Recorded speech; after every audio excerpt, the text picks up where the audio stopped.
महादेव, जो व्यक्ति पथभ्रष्ट हो जाए, जैसे मदिरा के नशे में पड़ गया, कहीं जुए में पड़ गया, कहीं मांसाहार में पड़ गया, कहीं व्यसन में पड़ गया, कहीं गलत काम में अगर कोई जा रहा है, तो श्रंभेश्वर महादेव के नाम से काली तिल भगवान शिव को समर्पित करी जाती है।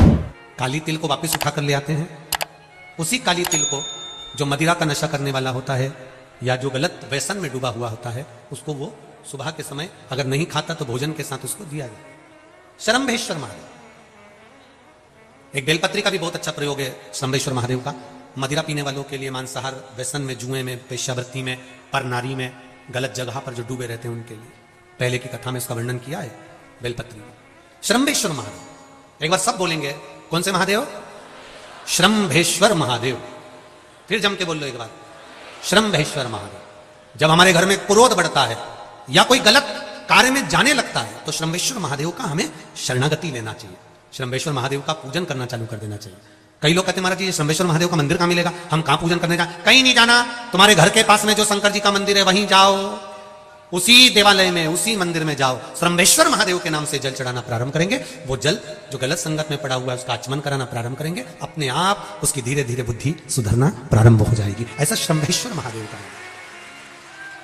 कुछ स्थान हमारे यहां पर बड़े सुंदर सुंदर स्थान निश्चित किए गए हैं, जैसे कैंसर आदि के मरीज के लिए हम लोग पहले भी कहते हैं कि त्रिजुगी नारायण का जल बड़ा शरीर, या जिसको एक पत्र आया है कि किसी को मिर्गी का झटका आना चालू हो गया था। अब पत्र ढूंढेंगे तो समय थोड़ा लग जाएगा, जिसने लिखा है उसके स्मरण में होगा, जिसने भी लिखा होगा कि बीमारी के चलते चलते फिर मिर्गी आना चालू हो गई। जिसने भी लिखा है वो दोनों हाथ एक बार हिला देना, जिसके लिए भी लिखा हुआ वो इतना ध्यान नहीं आ रहा। तो उनको मिर्गी का झटका आना प्रारंभ हुआ। अब मिर्गी का झटका आना प्रारंभ हुआ, कई महीने निकल गए, मिर्गी के झटके बंद नहीं हुए।